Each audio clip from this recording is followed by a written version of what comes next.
how a bartender went from the rat race to doing over 30 deals per year. That's the topic of today's show. If you have not been to our site, I've got a special gift for you, and that is the actual script that we use in our business. It's a script that's responsible for doing over 1,300 deals in our own business. The same script that I use to train my acquisition specialist, and the script that I've used to train the best investors across the country. So if you have not been to our site and you are looking to make money in real estate, go to nolimitsrealestateinvesting.com/script. Don't forget the /script and download that tool today. So that being said, let's introduce our guest today, Noah Pruitt. How's it going, Noah? Hey, doing well, Don.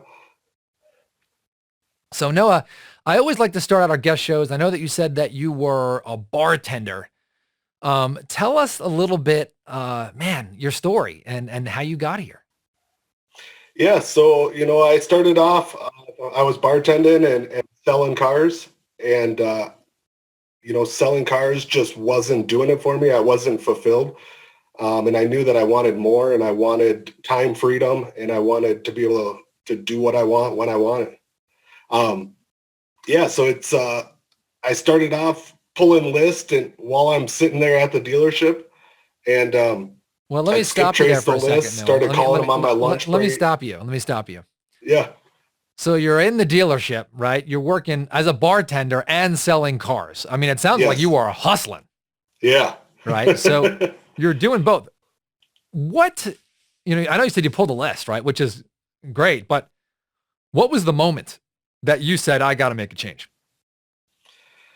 I was sitting out in the middle of nowhere in Millbank, South Dakota, and I had it. I just knew that I needed more. I started Googling how to make money from home, and I came across Brent Daniels, and I loved him. I loved the message he was putting out, and I know that you were his mentor and had a big role in his success. So that's kind of why I went down this path, and it's all history from there. Okay, so you decided to make the move, and you're actually in the car dealership. What are you in between leads or in between customers? Yeah, exactly. Okay, and you downloaded a list. What happened next? Yep. So I skip traced the list, started calling it, and I got somebody on a pre-foreclosure list that was looking to sell. So I don't know if you want me to get into it or.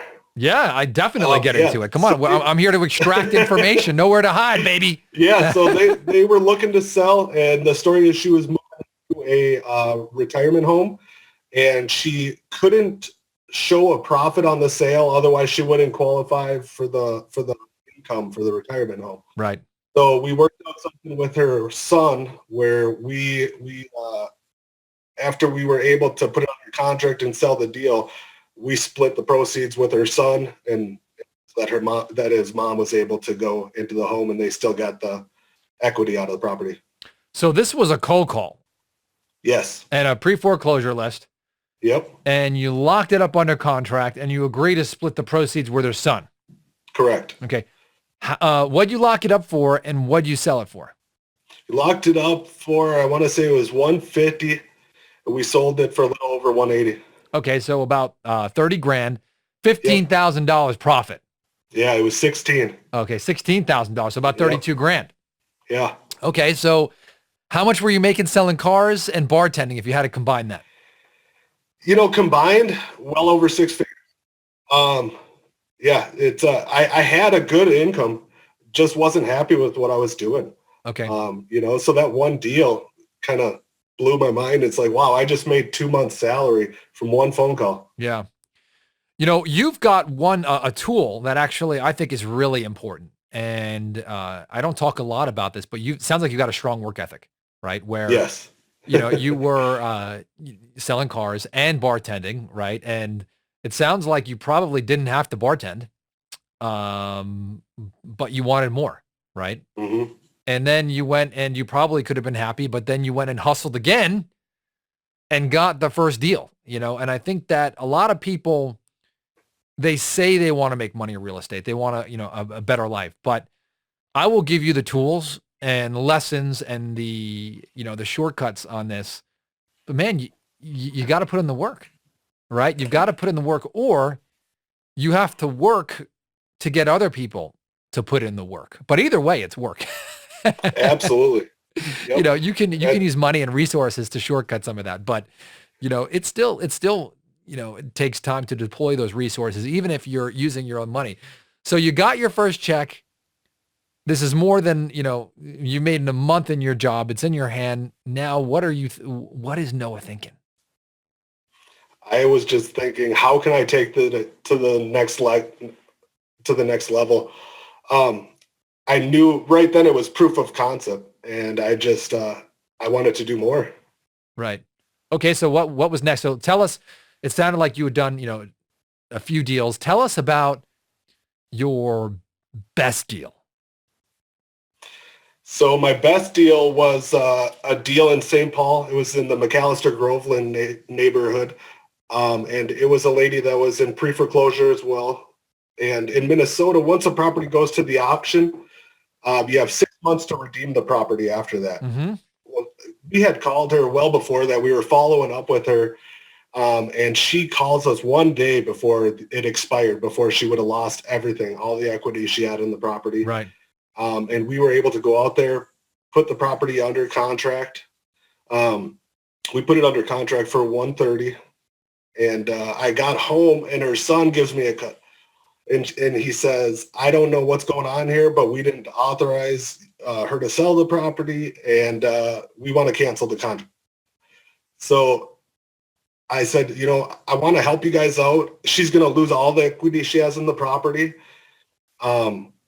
Let's try to figure out a solution. So I went back to the house, met up with 7 of the siblings and the seller, and I was kind of in the hot seat. They were all sitting around me, firing questions left and right. And I just sat there and answered all their questions and gave them all their options. And at the end of the day, they still decided to move forward with us. Did you change the price, or you kept it? No. Okay, so this is 100. I mean, this is complicated. Your first 2 deals, man. I mean, you know, the right of redemption. And by the way, if you don't know what right of redemption is, it means that your house got foreclosed on, right? Someone bid at the sale, but you have a period of time to pay the money back and get your house back, right? So that sounds like you actually carved out a little niche there for yourself, because those first deals obviously were pre-foreclosure. This one was post-foreclosure. So that one was for $130. What did you sell it for? So we ended up selling that property for $300,000. We did put some work into it, though. Okay, well, how much work? So we took out a hard money loan, which was my first time doing that. Okay. And then so that was about $20,000 in hard money loan costs. Okay. We put about $20,000 in rehab, which $8,000 of that was getting the junk out of the house because it had turned into a hoarder situation. Okay. And then we ended up selling it for $300,000. So we ended up netting $104,000 on that deal. Yeah, that would be one of my favorites too. Well, congratulations, man. That's a smoking deal. I tell you what, deals like that really move the needle, man. I love doing 6-figure deals. It does the body good. So that one, you know, how long did it take you front to back? That was a pretty quick process, honestly. I'd say front to back. I mean, are you talking about the first time we talked to her? No, by the time you closed it to the time you sold it. Yeah, I mean, probably a little over 2 months. Okay, 2 months. Here's my question for you. I'm just throwing this out because I talk a lot about this on the show, about maybe not rehabbing a property, but if you take it down and clean it out, right? I mean, you can add a ton of value just by doing that. So if you would have just spent the $8K cleaning it out, right, and getting it super clean and disinfecting it and, you know, have it smelling great, right? How much would you have made if you just did that? I'm just curious. Probably around 50. Okay, so you made an extra 50 by rehabbing it.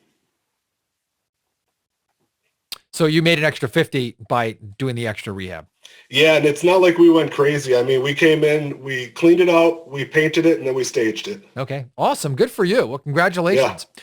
All right, so Noah, let's talk a little bit about, because now you're full-time, right? You're obviously very successful. Let me ask you, what was your biggest obstacle in this business? Was there a moment that you felt like, quitting, or was there, a deal that you had where you said, I could give up? What was like the gut check moment where you just said, hey, I've got to push forward? Because I think every investor has one.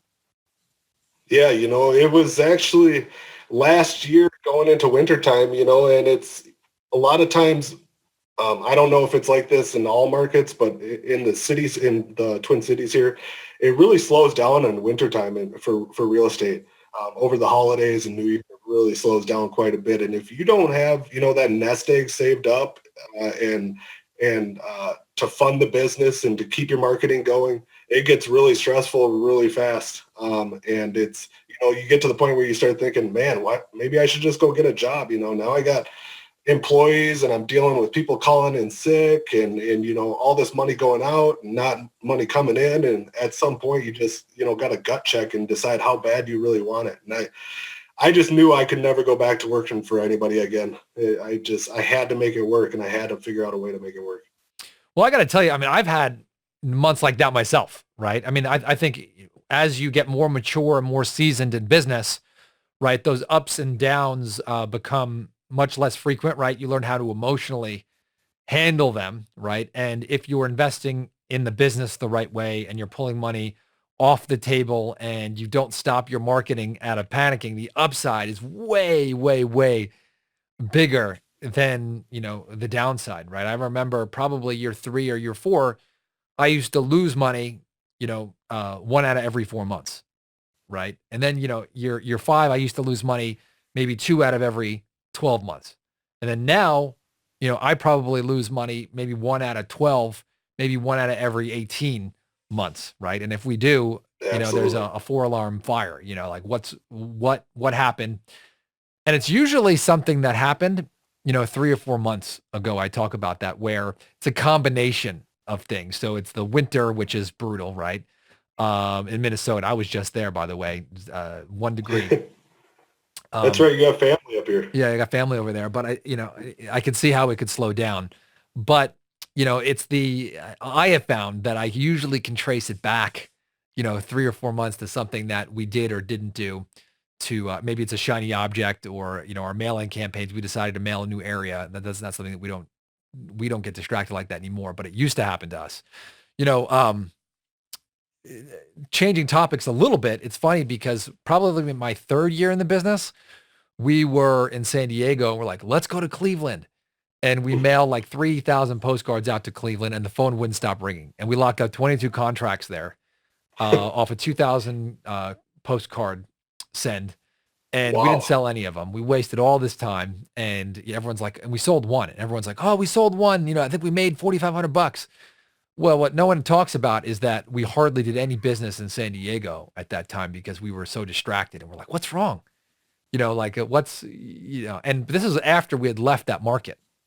So we had left that market, and, the next month or 2, we were really hurting because we were so distracted from what we were doing in Cleveland. That makes sense. Yep. 100%. Okay. So, Noah, man, you're doing 30 deals a year right now, super successful. You've been through high points. You've been through low points. You've done a 100K deal, man. I mean, that's, something that I love for everybody on the show. I think, everybody who listens to this, or if I see on a Facebook chat, they're like, I want one of those. So you've got one of those. What, if you had to give one tip for success, or if you had to attribute one thing that you did, what would that be? What would be the one success point for you if someone had to do, that you have to do this to be successful? I think it would be, honestly, reaching out to people like you and having a mentor, somebody that's been there, somebody that's done that and can tell you exactly what to do. Because I got the work ethic. If you tell me what to do, I'm going to go out there and do it, and I'm going to try as hard as I can until it's done. So I think that would be the one thing, and just being consistent. It's this business is all about consistency. Right. Any business for that matter. Yeah. So Noah, let me ask you this. Any favorite books that you like? Yeah, my favorite book is Awaken the Giant Within by Tony Robbins. It's funny, I was reading that book, and it's a lot about your mindset and habits and self-talk. And when I met my wife, she was kind of reading a book similar to that called The Secret. So both of us were just on the same wavelength and just kind of gravitated toward each other because our mindsets were so similar and are so similar. Yeah, that book changed my life. So what's next, right? What's your next step to grow the business? I mean, what are you doing to build your empire? We just added another employee. We are really pouring on the gas in 2022 here. Our goal is to hit 250,000 by April 3rd, and $1 million on the year. So we're just going hard. Awesome. So you have the no limit selling system, correct? Yes, right? Sure do. What's your favorite technique that you use in that system and why? There's so many in there, Todd. It's hard to pick just one, but if I had to, I would probably say the stealth mismatch. So the stealth mismatch and why? It's just such a good negotiating technique, and honestly, it just helps people take down their guard and make it seem like it was their idea to sell you their house, essentially. Uh-huh. A lot of this business is people putting up their guard and having objections, and a lot of times it's our job to get them to get past their own objections, to get out of their own way, because we know they need to sell it. They just haven't come to that realization yet. And a lot of times, your techniques really help with getting to the root problem and their true motivation. Oh, awesome. Awesome. Awesome. Well, thanks for sharing, Noah. Real excited. Love to see your growth, man. I love to hear about that 6-figure deal. And I love the hustle and consistency, man. If you've got the work ethic, the desire, and you are learning, I promise you're going to be unstoppable over time, right? I mean, that is just awesome. So really excited.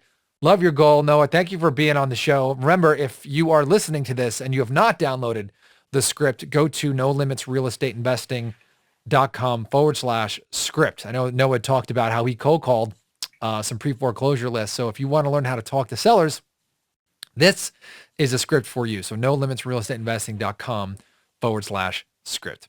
Talk to you soon.